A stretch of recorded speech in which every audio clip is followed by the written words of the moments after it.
le Seigneur m'a mis vraiment à cœur de vous donner quelques principes spirituels de la prière de l'intercession. Parce que par la grâce de Dieu, nous sommes plusieurs à être mandatés, à être vraiment sur le front pour l'intercession, pour la prière. Et il y a besoin de soldats vraiment qui se mouillent, entre guillemets. Hein. Mais des fois, on manque de tactique, on manque de stratégie spirituelle. Et le Seigneur, il veut approfondir cela, parce qu'on est dans une saison où, vous voyez bien, dans l'esprit, dans le monde invisible, ça bouge beaucoup. Il y a beaucoup de choses qui bougent, on le sent, on le voit. Même des gens non chrétiens nous disent qu'il se passe quelque chose. Donc il se passe il y a des événements qui sont là en sourdine, et nous devons être encore plus à l'écoute du Saint-Esprit pour pouvoir être efficaces dans la prière. Donc on va juste voir quelques petits principes.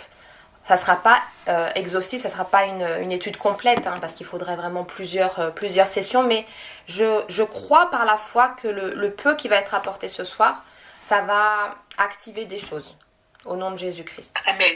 Voilà, Amen. c'est ça le but. Voilà. Amen.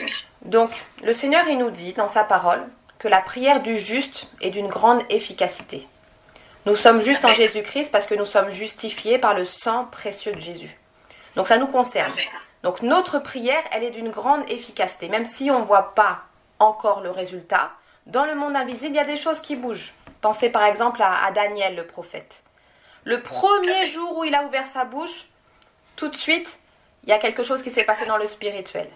Mais il a fallu 21 jours pour que ça soit manifesté sur la terre. Donc il peut y avoir un combat dans le monde invisible. Mais à partir du moment où on ouvre notre bouche et qu'on est devant Dieu, on n'a pas de reproche. Le Seigneur n'a aucun reproche à nous faire. Il y a des choses qui se passent. Mais par contre, notre prière aura une grande efficacité à condition que nous connaissions et que nous mettions en pratique, que nous appliquions certains principes spirituels de la prière. Donc ça, c'est important de le savoir. On va prendre un premier passage dans Matthieu, chapitre 16, verset 18. Matthieu 16, 18. « Et moi, je te dis que tu es Pierre, et que sur cette pierre, je bâtirai mon église, et que les portes du séjour des morts ne prévaudront point contre elle. » Donc déjà, pour être vraiment efficace dans la prière, on doit comprendre le plan de Dieu et le rôle de l'Église sur la terre. C'est la première chose. Que souvent, on est sauvé, on est content, mais on n'a pas l'image globale. On n'a pas compris quel est le plan de Dieu, quel est notre rôle sur cette terre. Donc le mot Église, ça vient d'un mot grec qui se dit ecclésia. Donc l'ecclésia, c'est pas le Seigneur Jésus-Christ qui a inventé ce mot. C'est un mot qui existait déjà avant. Et ça désignait en fait l'assemblée qui était composée de tous les citoyens d'une ville dans la Grèce antique. Par exemple, à Athènes, il y avait une ecclésia. Tous les citoyens de la ville d'Athènes se réunissaient pour voter les lois, pour voter le budget, pour voter s'ils faisaient la paix ou s'ils votaient la guerre, pour exclure ou bannir un citoyen de la ville. Donc c'était vraiment, ils avaient un très fort pouvoir. Donc lorsque le Seigneur Jésus-Christ utilise le mot ecclésia, tout le monde sait à quoi il fait référence. Donc quand il dit « je bâtirai mon ecclésia », je bâtirai mon église, ça signifie que nous sommes l'assemblée des citoyens des cieux, que c'est lui le Seigneur qui bâtit, c'est pas nous qui décidons de nous-mêmes, mais nous sommes des ambassadeurs du Seigneur sur la terre. L'Éternel, il est l'Éternel des armées. Ça veut dire qu'il a deux armées. Il a l'armée du ciel, avec tous les anges, et il y a l'armée de la terre, c'est nous, c'est l'Église. Donc, pour que ça soit vraiment bien, que notre prière soit d'une grande efficacité, il faut vraiment qu'on soit en adéquation, en alignement avec ce qui se passe dans le ciel. Si on prie par notre propre volonté, par notre propre désir, on ne sera pas d'une grande efficacité sur cette terre. Nous sommes l'ecclésia du Seigneur Jésus-Christ, nous sommes l'assemblée des citoyens des cieux sur la terre. Si vous voulez, nous sommes la délégation terrestre de l'Éternel des armées. C'est pas rien. Donc vraiment qu'on ait conscience de cela. Quand on a conscience de ça, le Seigneur il commence à travailler notre mentalité et on commence à prier différemment.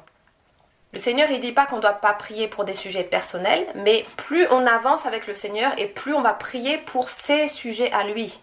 Cherchez premièrement mon royaume et ma justice. Et les choses matérielles, personnelles, ça vous sera donné. Le Seigneur, il est fidèle, mais ne te focalise pas sur les choses de la terre. Ne te focalise pas sur les choses de maintenant, passagères. Le Seigneur, il prend soin de nous. Par contre, qu'on se focalise sur ses fardeaux à lui. On se focalise sur ses intérêts à lui. Les portes du séjour des morts ne prévaudront pas contre l'Église. Amen, alléluia. Et souvent, on n'a pas assez conscience de ça. C'est oui, je suis attaqué, il y a le diable. Mais le diable, il est vaincu. Il est vaincu. Amen. Oui. Amen. Les portes du séjour des morts ne prévaudront pas contre l'Église. C'est la promesse du Seigneur Jésus. Vraiment, qu'on la saisisse par la foi au nom de Jésus-Christ. C'est une image que je donne souvent. C'est que finalement, on peut représenter le séjour des morts comme une sorte de grand bâtiment avec une grande porte d'entrée. Et il y a le Seigneur Jésus-Christ avec toute l'Église qui tient un énorme bélier pour fracasser la porte d'entrée du séjour des morts. C'est comme ça qu'on doit voir l'Église.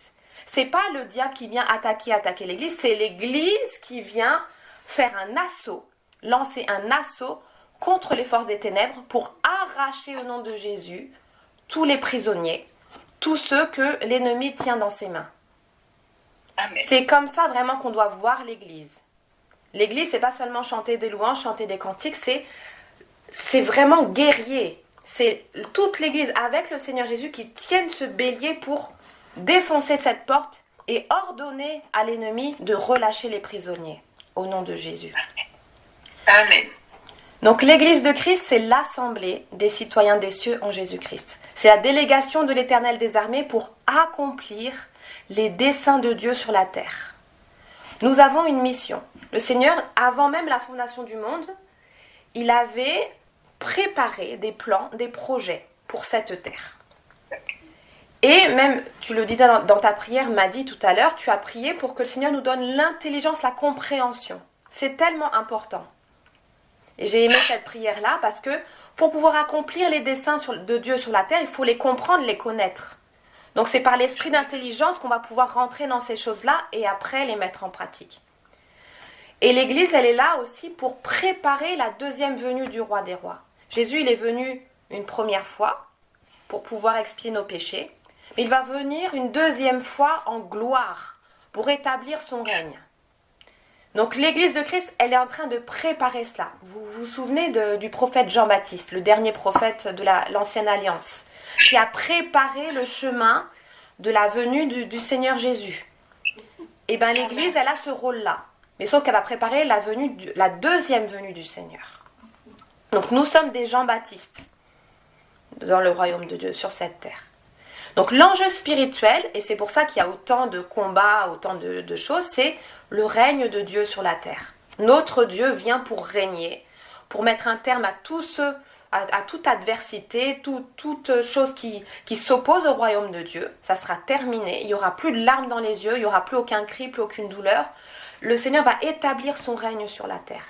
Donc c'est pour cette raison qu'il y a ce combat et nous sommes dans une guerre de territoire. Nous sommes enfants de Dieu et notre mission c'est de répandre le royaume de Dieu sur la terre. Et c'est pour cette raison qu'on doit être affectionné aux choses d'en haut, pour pouvoir justement être imprégné de cette culture d'en haut et la répandre. Je ne peux pas répandre une culture céleste si je ne suis pas moi-même avec une mentalité céleste. Nous sommes assis dans les lieux célestes, donc plus je passe du temps avec le Seigneur, plus je cherche les choses d'en haut, plus je m'affectionne aux choses d'en haut, et plus je peux rayonner des choses d'en haut sur la terre, en tant qu'Église. Amen. Évidemment individuellement, mais là je parle en tant qu'Église, en tant que ecclésia, en tant que corps de Christ. Donc la première chose pour être efficace au niveau de nos prières, c'est vraiment de prendre conscience du rôle de l'Église sur cette terre. Pourquoi est-ce qu'on est là? Ensuite, c'est bien de connaître quelle est notre arme principale. Parce qu'il y a plusieurs armes. On connaît, Éphésiens chapitre 6, on le connaît. On connaît toutes les armes du chrétien.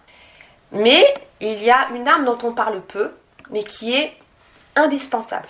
Sans cette arme, on ne peut pas combattre. On ne peut pas gagner. Donc on va prendre Proverbe chapitre 21, verset 22. Le sage monte contre la ville des héros et il abat la force qui lui donnait de l'assurance. Donc là on voit que celui qui monte contre une ville, qui attaque une ville et qui abat la force de cette ville, c'est quelqu'un qui est sage. C'est pas écrit le puissant monte. Le puissant abat la force, c'est écrit le sage. Donc on voit que la sagesse, c'est une arme de guerre. Et on le trouve aussi dans un autre passage qu'on va prendre. Ecclésiaste chapitre 7, verset 19. La sagesse rend le sage plus fort que 10 chefs qui sont dans une ville. On vit à Paris, et c'est valable dans toutes les villes du monde. Il y a des chefs physiques, des autorités physiques, il y a le gouvernement, des hommes et des femmes de chair et de sang. Mais il y a également des chefs spirituels qui ont un certain pouvoir sur la ville. Voilà, on connaît les autorités, les dominations, les trônes, les dignités, les principautés. Mais qu'est-ce que nous dit ce passage ? La sagesse rend le sage plus fort que 10 chefs qui sont dans une ville. Il ne s'agit pas forcément de chefs physiques, mais aussi de chefs spirituels. Même si une ville est gouvernée par 10 chefs spirituels démoniaques, la sagesse de Dieu te rend plus fort que les 10 chefs réunis. Donc nous avons besoin de la sagesse de Dieu. Donc notre première prière en tant qu'enfant de Dieu, ça devrait être de demander à Dieu sa sagesse. Mais pas seulement pour nos affaires personnelles, parce que bien sûr on a besoin, mais pour pouvoir combattre spirituellement dans la prière. Alors on peut se dire, mais pourquoi la sagesse et pas autre chose ? Pourquoi cette arme-là ? Parce qu'on n'en parle pas beaucoup finalement. J'ai entendu très peu de prédications sur la sagesse comme arme de guerre spirituelle. Et bien finalement, on va le lire tout à l'heure, mais la sagesse, c'est ce qui constitue en premier notre Seigneur Jésus-Christ. Prenons par exemple juste les dons spirituels. Les dons spirituels qui sont cités dans 1 Corinthiens chapitre 12. Le premier don, c'est la parole de sagesse. C'est pas par hasard que ça soit cité en premier. La sagesse, c'est le premier don spirituel qui est donné par le Saint-Esprit pour l'édification du corps de Christ. On va prendre un passage dans Ésaïe chapitre 11, verset 2. C'est un passage prophétique qui donne en fait la constitution, la technologie, la structure du Seigneur Jésus-Christ. Ésaïe 11, verset 2. L'Esprit de l'Éternel reposera sur lui, esprit de sagesse et d'intelligence, esprit de conseil et de force, esprit de connaissance et de crainte de l'Éternel. Donc, lorsque Ésaïe prophétise de la part de Dieu sur le Seigneur Jésus-Christ, sur le Messie qui doit venir des siècles plus tard, il commence par le définir par l'esprit de sagesse et d'intelligence. Donc c'est parce que cela fait partie de Christ que cela doit faire partie de nous. On a déjà un peu de sagesse par la nouvelle naissance, parce que nous sommes enfants de Dieu, on a tous un peu de sagesse. Mais le Seigneur ne veut pas qu'on ait un peu, il veut que nous puissions déborder de sagesse pour pouvoir être efficaces dans ce combat spirituel. Le sage montre contre une ville, la ville des héros, donc la ville des puissants, il abat la force, il renverse des forteresses. Il renverse 10 chefs spirituels qui règnent sur la ville, par la sagesse. Parce que la sagesse va te donner des stratégies spirituelles que tu n'aurais jamais eues sans sagesse. C'est ça. Ça te donne le discernement. La sagesse a pour demeure le discernement. Donc là, on va prendre un exemple de quelqu'un qui était un guerrier et qui était aussi reconnu pour sa sagesse. On va prendre l'exemple du roi David. Et je vous conseille vraiment d'étudier en profondeur, en détail, la vie du roi David. Car finalement, il y a des fois on peut passer à côté d'événements qui sont très très édifiants, qui nous enseignent beaucoup. Et on va prendre 2 Samuel chapitre 14 versets 1 à 7. Joab, fils de Tserouïa, s'aperçut que le cœur du roi était porté pour Absalom. Il envoya chercher à Tekoa une femme habile. Donc une femme habile, c'est une femme qui était rusée, qui avait une sagesse, mais on va dire de la ruse plutôt. Et il lui dit, montre-toi désolé et revêt des habits de deuil. Ne toins pas d'huile et sois comme une femme qui depuis longtemps pleure un mort. Donc Joab, il est en train d'organiser une tromperie pour le roi David. Pour que cette femme, qui était réputée pour sa sagesse, mais sagesse humaine, sagesse charnelle, pour qu'elle se fasse passer pour quelqu'un qu'elle n'est pas vraiment. Montre-toi désolée, fais comme si tu étais veuve, comme si tu étais éplorée, etc., etc. Tu iras ainsi vers le roi et tu lui parleras de cette manière. Et Joab lui mit dans la bouche ce qu'elle devait dire. Donc là, c'est de la comédie 100%. Mais comme cette femme est habile, sans la sagesse de Dieu, on tombe les 2 pieds dedans. La femme de Tekoa alla parler au roi.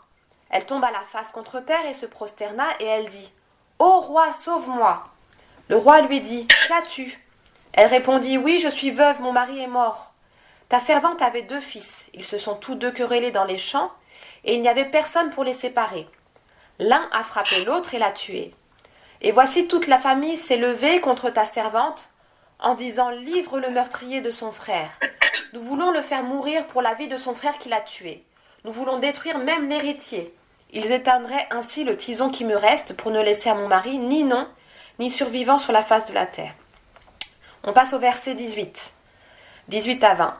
Le roi répondit et dit à la femme « Ne me cache pas ce que je vais te demander. » Et la femme dit « Que mon seigneur le roi parle. » Le roi dit alors « La main de Joab n'est-elle pas avec toi dans tout ceci ?»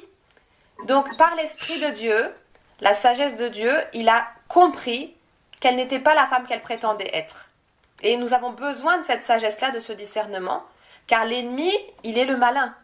Il est rusé, voilà, c'est le serpent. Il peut, même dans l'Église, placer toutes sortes de personnes qui se font passer pour des enfants de Dieu et qui ne sont pas enfants de Dieu. Nous avons besoin d'avoir les yeux ouverts dans l'esprit, au nom de Jésus. Mais je proclame que ce soit votre Église ou les autres Églises, vraiment qu'il y aura un accroissement du Saint-Esprit dans la sagesse pour ne plus être trompé comme on a pu l'être par le passé. Au nom de Jésus-Christ. Amen. Amen.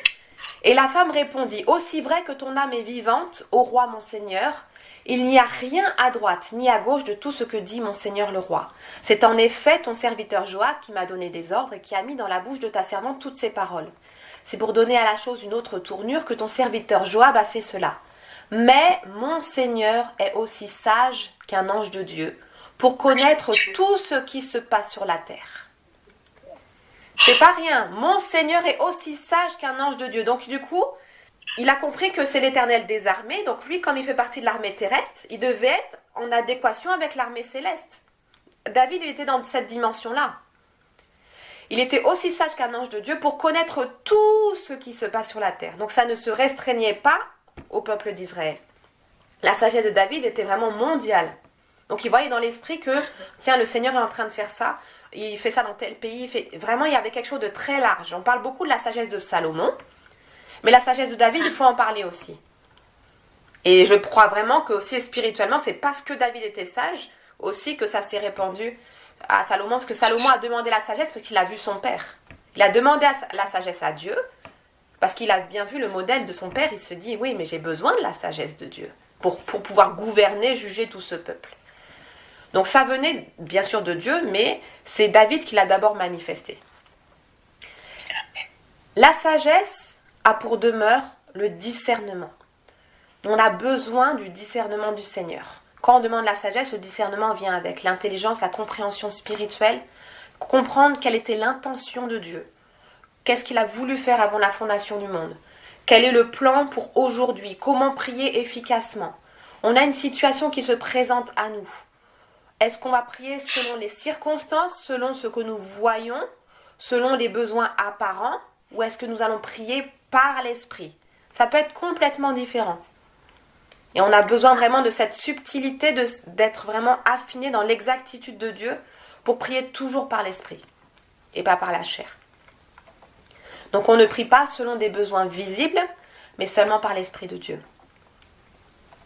On va prendre un autre passage, justement, qui va montrer à quel point David était sage. C'est dans 2 Samuel, chapitre 5, versets 18 à 25. Les Philistins arrivèrent et se répandirent dans la vallée des Réphaïm. David consulta l'Éternel en disant, « Monterai-je contre les Philistins? Les livreras-tu entre mes mains ?» Et l'Éternel dit à David, « Monte, car je livrerai les Philistins entre tes mains. » David vint à Baal-Pérathim, où il les battit. Puis il dit, « L'Éternel a dispersé mes ennemis devant moi, comme des eaux qui s'écoulent. C'est pourquoi l'on a donné à ce lieu le nom de Baal-Pérathim. » Ils laissèrent là leurs idoles, et David et ses gens les emportèrent. Les Philistins montèrent de nouveau et se répandirent dans la vallée des Réphaïm. David consulta l'Éternel. Et l'Éternel dit, « Tu ne monteras pas. Tourne-les par derrière et tu arriveras sur eux, vis-à-vis des mûriers. Quand tu entendras un bruit de pas dans les cimes des mûriers, alors hâte-toi, car c'est l'Éternel qui marche devant toi pour battre l'armée des Philistins. » David fit ce que l'Éternel lui avait ordonné, et il battit les Philistins depuis Géba jusqu'à Gézer. Donc là, on a deux situations qui sont exactement les mêmes.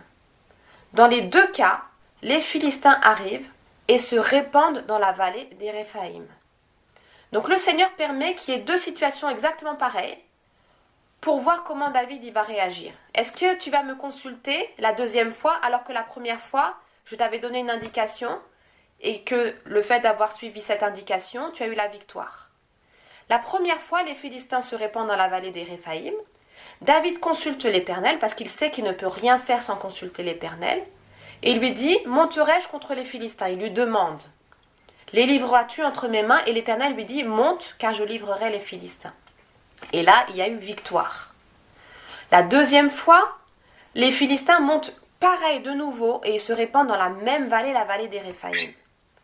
David, il aurait très bien pu dire, comme la dernière fois, je vais monter, parce que le Seigneur était avec moi la première fois, il n'y a pas de problème. Mais comme il était sage, il n'a pas osé faire une chose pareille. La sagesse ne se repose jamais sur ce qu'on croit savoir. La sagesse de Dieu, c'est toujours dépendre de Dieu. Si tu commences à dépendre de toi-même, de dépendre des victoires passées, tu n'es plus sage, tu es dans l'orgueil. Donc David, il avait compris que non, il était dépendant du Seigneur en toutes choses. Donc il a consulté de nouveau l'Éternel. Et là, l'Éternel lui a donné une réponse différente. Donc il a bien fait de consulter Dieu. C'est pas parce qu'une situation ressemble à une autre que le Seigneur va faire la même chose. Il faut vraiment que nos mentalités soient renouvelées pour ne pas faire des copier-coller, vous voyez.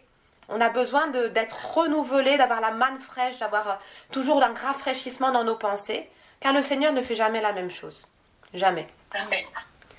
David a consulté l'Éternel. Et l'Éternel, là, il lui a dit, non seulement tu ne monteras pas, mais il lui a donné une stratégie de guerre qui était très différente. Tu tournes par derrière. Tu arrives sur eux vis-à-vis des mûriers. Et quand tu entendras un bruit de pas dans les cimes des mûriers, alors dépêche-toi, car l'Éternel marche devant toi pour battre l'armée des Philistins. Donc c'était très différent de la première situation. Ici, il ne fallait pas qu'il monte, mais il fallait qu'il passe par derrière et il fallait qu'il attende. Il fallait qu'il attende d'entendre le bruit. Tant qu'il n'entendait pas le bruit, il ne fallait surtout pas qu'il y aille, sinon il aurait été perdu. Donc le Seigneur, finalement, il associe la sagesse à l'obéissance. Il y a toujours l'obéissance, le fait de respecter à la lettre ce que le Seigneur dit, parce que là c'était vraiment très précis. Parce que s'il avait tourné par derrière, s'il est arrivé sur eux vis-à-vis des mûriers, mais qu'il n'avait pas attendu le bruit de pas, ça aurait été la défaite. Donc le Seigneur, il veut vraiment nous faire rentrer dans cette saison, dans une précision, dans ce que nous recevons dans l'esprit, dans la prière, pour prier pour nos familles, pour prier pour nos églises, pour prier pour notre région, pour prier pour notre pays, etc., etc. Là, comme vous le savez, c'est bientôt les Jeux Olympiques. Les Jeux Olympiques, spirituellement, il y a aussi beaucoup de choses qui se passent. Donc, il faut qu'aussi, selon ce que Dieu nous dit, qu'on se tienne, entre guillemets, sur le front de guerre, et qu'on soit précis. Il ne s'agit pas de prier de façon vague. Ça, c'est fini, ce temps est terminé. Le Seigneur nous fait rentrer dans sa précision, dans son exactitude, pour être dans cette même dimension que le roi David, qui était comme un ange de Dieu, qui connaissait tout ce qui se passe sur la terre.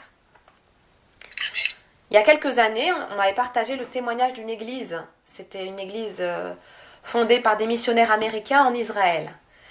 Et par la grâce de Dieu, ils avaient une telle intimité avec le Seigneur en Église que le Seigneur leur donnait régulièrement des prophéties sur des choses que le gouvernement allait mettre en place 6 mois plus tard. Donc du coup, quand ils voyaient après que l'accomplissement, c'était en moyenne 6 mois après avoir reçu la parole prophétique. Donc ils étaient en avance sur les choses terrestres et ils priaient en fonction. C'est extraordinaire quand même. Donc le Seigneur veut aussi qu'on puisse vivre ces choses-là en France, à Paris, parce que nous sommes l'Église de Christ. Le Seigneur n'a qu'une seule Église. Il n'a pas... Voilà, c'est nous qui, par désobéissance, faisons autre chose. Mais le Seigneur n'a qu'une seule Église. Donc que nous puissions vraiment rentrer dans cette dimension où nous consultons l'Éternel, que nous appliquons la sagesse de Dieu pour vraiment comprendre quel est son plan pour aujourd'hui. Parce qu'il a fait, ce qu'il a fait hier, c'était pour hier. Ce qu'il a fait aujourd'hui, c'est pour aujourd'hui. Et demain, ça sera encore autre chose. On a besoin vraiment de cette dépendance à Dieu. Et c'est vraiment la gloire de Dieu de voir comment il répond et comment en fait il nous intègre à son plan. Parce qu'il pourrait très bien faire les choses tout seul. Il n'a pas besoin de nous en vrai. Il n'a pas besoin de nous. Mais il a décidé de faire avec nous. Et ça, c'est glorieux. Donc vraiment qu'on puisse obéir, que nous puissions obéir de tout notre cœur pour être participants pleinement à la nature divine, participants à ses plans, participants à ses projets et être redoutables par notre sagesse. Le Seigneur Jésus-Christ, il a pu répondre 3 fois au diable en lui disant « Il est écrit, il est écrit, il est écrit », c'est parce qu'il est la sagesse même. C'est sa sagesse qui lui a permis de répondre sans être jamais déstabilisé. Et c'est ça qui lui a donné toujours le discernement, et c'est ça qui caractérise les hommes et les femmes de Dieu aujourd'hui. Donc c'est vraiment quelque chose que nous devons demander au Seigneur, s'il le faut même jeûner pour cela, pour que ça soit encore plus développé au niveau de l'Église, pas seulement au niveau personnel. On va prendre un autre passage dans Éphésiens, chapitre 3, versets 8 à 10. « À moi, qui suis le moindre de tous les saints, cette grâce a été accordée d'annoncer aux païens les richesses incompréhensibles de Christ et de mettre en lumière quelle est la dispensation du mystère caché de tout temps en Dieu qui a créé toutes choses, afin que les dominations et les autorités dans les lieux célestes connaissent aujourd'hui par l'Église la sagesse infiniment variée de Dieu. » Donc c'est par l'Église de Christ que les dominations et les autorités de Dieu et les dominations et les autorités démoniaques connaissent la sagesse infiniment variée de Dieu. Donc nous avons besoin de développer cette arme, développer cette qualité, développer cette vertu de Dieu pour démontrer à toutes les dominations et autorités qui ne sont pas de Dieu quelle est cette sagesse. Amen. C'est une arme. C'est vraiment la puissance de Dieu qui se manifeste lorsque l'Église est unie, lorsque l'Église n'est plus dans les différends, n'est plus dans les divisions, lorsque l'Église est dans l'obéissance, lorsque l'Église est vraiment, elle accomplit ce que Dieu lui demande. Là, il y a la sagesse de Dieu qui peut se manifester pleinement et toutes les forces démoniaques qui sont au-dessus de l'Église ne peuvent que se disperser. Elles n'ont pas d'autre choix que de se disperser car elles ne supportent pas l'unité de l'Église. Et quand je dis l'unité, je ne parle pas d'œcuménisme, je parle de la vraie unité de Christ, de l'Église qui est dans la vérité. L'amour dans la vérité. On n'est pas là pour s'associer avec des personnes qui se disent chrétiens ou chrétiennes et qui finalement ne sont pas dans l'obéissance. Nous voulons faire tout ce que le Seigneur nous demande. Parce qu'il nous a déjà tout donné. Donc la moindre des choses, c'est de lui donner nos vies. Donc nous consacrons au Seigneur. Et nous voulons vraiment vivre l'Église pour que justement la sagesse que Dieu a placée en nous soit manifestée et qu'il n'ait pas d'autre choix que de fuir devant nous. Qu'il n'ait pas d'autre choix que de fuir. La femme de Tekoa, elle a essayé, par ruse, de tromper le roi. Mais elle n'a pas eu d'autre choix que de plier le genou en disant « Ah oui, effectivement, vous êtes plein de sagesse. Là, il y a la sagesse de Dieu, je ne peux pas faire ce que je voulais faire. » Et bien les démons ils vont dire la même chose de nous. Là il y a Madi, là, non, là il y a la sagesse de Dieu, là il y a un tel, il y a un tel. Cette église-là, je ne peux pas faire ce que je veux. Je reste à la porte. Et il fuit, il fait demi-tour. Parce qu'il y a la sagesse de Dieu. Donc lorsque nous nous réunissons pour prier, pour intercéder, pour combattre, parce que c'est une guerre de territoire, vraiment que nous puissions demander toujours la sagesse, l'intelligence, le discernement de Dieu, pour pouvoir être précis, exact. Parce que dans une guerre comme cela, on ne peut pas se permettre de tirer de façon vague. Quand on tire, par exemple, quelqu'un qui est un tireur d'élite, il est connu pour être très précis. Sinon, il peut blesser d'autres personnes qui n'ont rien à voir avec la cible qu'il visait. Donc c'est la même chose pour nous. Nous devons être vraiment précis, nous devons cibler nos prières. Et la sagesse va nous aider à cela, en Jésus-Christ. On va prendre un dernier passage, ce qui justement est une illustration de ce qui se passe lorsque l'Église prie, lorsque l'Église a compris qu'elle doit manifester au jour le jour la sagesse infiniment variée de Dieu. Lorsque l'Église est à son poste, qu'elle n'est pas là à perdre du temps dans des commérages, des disputes, des malentendus, je ne sais quoi, du péché, mais qu'elle est vraiment là où Dieu veut qu'elle soit. On va voir un exemple de ce que cela donne. Parce qu'on a des exemples de libération, de miracles, de choses comme cela au niveau personnel, mais le Seigneur, il veut, dans cette saison, dans cette réforme qu'il est en train de faire, nous faire évoluer en Église. Que toute cette pensée individualiste disparaisse de nos cœurs, au nom puissant de Jésus-Christ. Amen. Que la puissance, parce que je dis bien la puissance, de l'intérêt personnel, que cela soit vraiment déraciné de nos cœurs au nom de Jésus-Christ. S'il ne s'agit pas de notre intérêt personnel, il s'agit de l'intérêt du Père éternel. Notre Amen. Père qui es aux cieux, que ton nom soit sanctifié. Que ton règne vienne, que ta volonté soit faite sur la terre comme au ciel. C'est que tes intérêts soient comblés. Pas les miens. Pas les miens. C'est jamais les miens. Il ne s'agit jamais de nous. La première délivrance, c'est de renoncer à soi-même. C'est pour cela que le Seigneur il nous a dit, si vous voulez me suivre, renoncez à vous-même, portez votre croix. C'est comme ça. Et c'est comme ça en fait qu'on peut vraiment être efficace. Parce que tant qu'on va caresser, flatter l'ego, la chair, on sera inefficace. Et l'ennemi aura des droits sur nous. Mais nous ne voulons pas qu'il ait quoi que ce soit de droit sur nous au nom puissant de Jésus-Christ. Amen. Jésus pouvait dire, Satan n'a rien en moi. Et c'est ce que je veux que chaque enfant de Dieu puisse dire la même chose. Satan n'a rien en moi. Rien. Amen. Rien. On va prendre Actes chapitre 12, Acte 12, versets 1 à 10. Vers le même temps, le roi Hérode se mit à maltraiter quelques membres de l'Église, et il fit mourir par l'épée Jacques, frère de Jean. Voyant que cela était agréable aux Juifs, il fit encore arrêter Pierre. C'était pendant les jours des pains sans levain. Après l'avoir saisi et jeté en prison, il le mit sous la garde de 4 escouades de 4 soldats chacune, avec l'intention de le faire comparaître devant le peuple après la Pâque. Pierre donc était gardé dans la prison, et l'Église ne cessait d'adresser pour lui des prières à Dieu. La nuit qui précéda le jour où Hérode allait le faire comparaître, Pierre, lié de 2 chaînes, dormait entre 2 soldats, et des sentinelles devant la porte gardaient la prison. Et voici un ange du Seigneur survint, et une lumière brilla dans la prison. L'ange réveilla Pierre en le frappant au côté et en disant « Lève-toi promptement !» Les chaînes tombèrent de ses mains. Et l'ange lui dit « Mets ta ceinture et tes sandales. » Et il fit ainsi.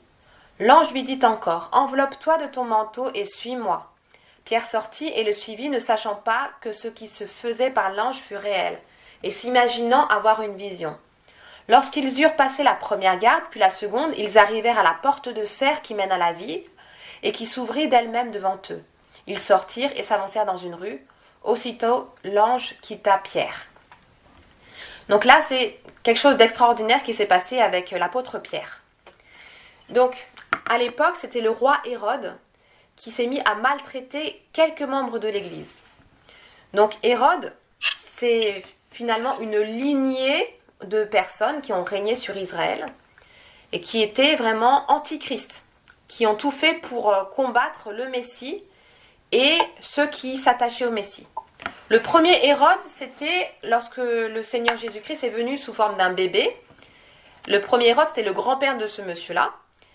Il avait fait tuer tous les jeunes mâles, tous les jeunes hommes de moins de 2 ans. C'était un génocide, il avait fait tuer tous les bébés. Le deuxième Hérode, c'était donc l'oncle de ce roi-là de Acte 12, c'est lui qui avait fait tuer Jean-Baptiste. C'est ça. Et Acte 12, on voit que c'est la troisième génération qui se met à maltraiter quelques membres de l'Église et qui avait fait mourir par l'épée Jacques. Donc là, c'est une persécution qui est différente. Autant son grand-père, il avait fait tuer vraiment tous les bébés au cas où, sauf qu'il n'a pas réussi à tuer le Seigneur, parce que le Seigneur, il est au-dessus de ça.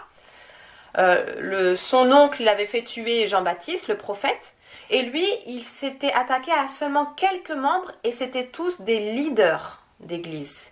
Donc c'était vraiment la stratégie satanique de tuer, d'abattre les conducteurs de l'église.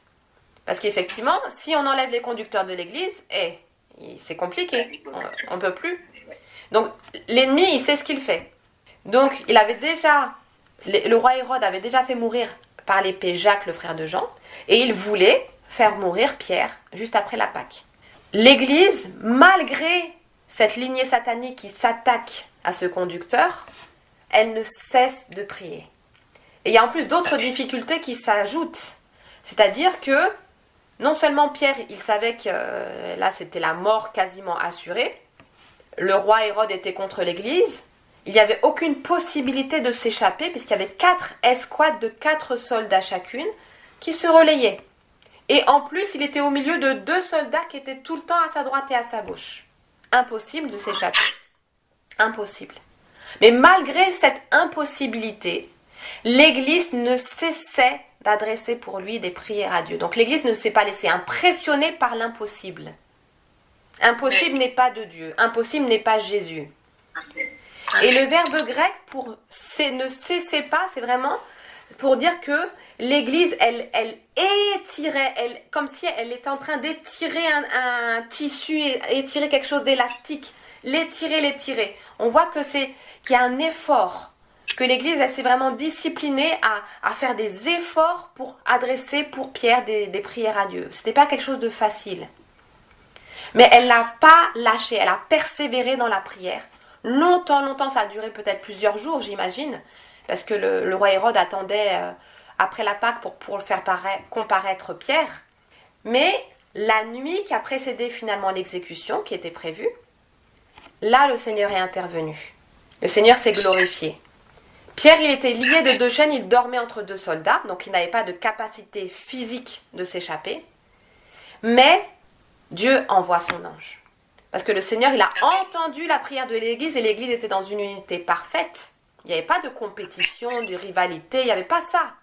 Et de ce fait-là, c'était pur. Il y avait une pureté dans les prières, une persévérance, on ne pensait pas à soi, on pensait l'apôtre Pierre, Seigneur, apôtre Pierre. C'était ça en fait leur prière. Et ils priaient nuit et jour. Nuit et jour, ils priaient. Ils ne faisaient pas de pause ou quoi que ce soit, peut-être qu'ils se relayaient, je ne sais pas. Mais ils savaient que c'était tellement urgent et qu'il y avait un enjeu spirituel. Parce que si Pierre mourait là, l'Église aurait été arrêtée. Parce qu'on avait besoin de l'apôtre Pierre, c'était lui l'apôtre des Juifs. Et après, Paul est venu plus tard pour les gentils, ceux qui ne connaissent pas Dieu. Mais Pierre était un élément indispensable à la première Église. Et d'ailleurs, on l'a lu dans le premier passage. Sur cette pierre, tu es Pierre, et sur cette pierre, je bâtirai mon Église. Donc c'est Jésus lui-même qui avait placé Pierre comme colonne de l'Église, de la première Église. Et Hérode, il savait très bien ça. Et c'est pour ça qu'il voulait faire tuer Pierre. Il n'était pas bête. Mais le Seigneur est au-dessus de ça. Donc l'Église avait compris qu'il ne fallait pas se laisser intimider. Parce que Hérode, c'est vraiment une puissance d'intimidation. Et au nom de Jésus-Christ, l'Église doit être forte et refuser de se laisser intimider par l'ennemi. Nous sommes plus forts que l'ennemi en Jésus-Christ. En Jésus-Christ, en Christ. Nous seuls, on n'est pas plus forts. Mais en Christ, nous sommes plus que vainqueurs. Donc les chaînes tombent de ses mains. Les chaînes tombent de ses mains et on voit aussi que la porte de fer qui mène à la ville, elle s'ouvre d'elle-même. Donc c'est vraiment miracle sur miracle. Les chaînes tombent, la porte s'ouvre. C'est tellement miraculeux que l'apôtre Pierre lui-même est surpris. Il se dit tiens, mais il pensait même qu'il était dans une vision. Et plus tard, on n'a pas lu la suite, mais l'Église, quand Pierre va frapper à la porte pour leur dire voilà c'est moi, Ils ne croient même pas que c'est lui. Ils ont prié, mais c'était tellement intense que ça les avait plongés dans une autre réalité, que quand ils ont été troublés par quelqu'un qui frappe à la porte, déjà, le Seigneur est déjà intervenu. Donc vraiment que l'Église de Christ puisse rentrer dans cette dimension de la prière intense, de la prière incessante, de la prière persévérante, pour libérer absolument tous les prisonniers, car il y en a encore. Mais le Seigneur nous a mandatés pour prier, pour intercéder, pour combattre au nom de Jésus-Christ, pour libérer les prisonniers du séjour des morts. Mais pour cela, il faut que notre Église, l'Église de Christ, il ne s'agit pas juste de l'Église locale, mais de l'Église de Christ dans sa globalité, qu'elle soit pure, qu'il n'y ait pas de péché, qu'il n'y ait plus de dissension, qu'il n'y ait plus de division, qu'il n'y ait plus d'amertume, des choses du monde, des choses de la chair, mais que ça soit seulement spirituel. Il faut que notre Église soit sage. Il faut que notre Église, l'Église de Christ, soit glorieuse, sans tache, ni ride, ni rien de semblable, sainte et sans reproche. On met de côté les querelles, on met de côté les jalousies, on met de côté les divisions. On crucifie la chair. On met de côté l'ego. Il ne s'agit pas de toi, il ne s'agit pas de moi, il s'agit de Dieu, il s'agit du Père éternel. Il s'agit de ses desseins, il s'agit de ses projets, de ses plans, il s'agit de ses intérêts à lui. Donc nous avons une mission à remplir en tant qu'Église. Nous préparons la venue de notre roi des rois en manifestant la sagesse de Dieu à toutes les autorités démoniaques, les autorités célestes, pour les forcer à se disperser et à relâcher les prisonniers afin que le royaume de Dieu se répande, car le Seigneur vient bientôt. Père éternel, je te bénis, je t'exalte et je t'élève.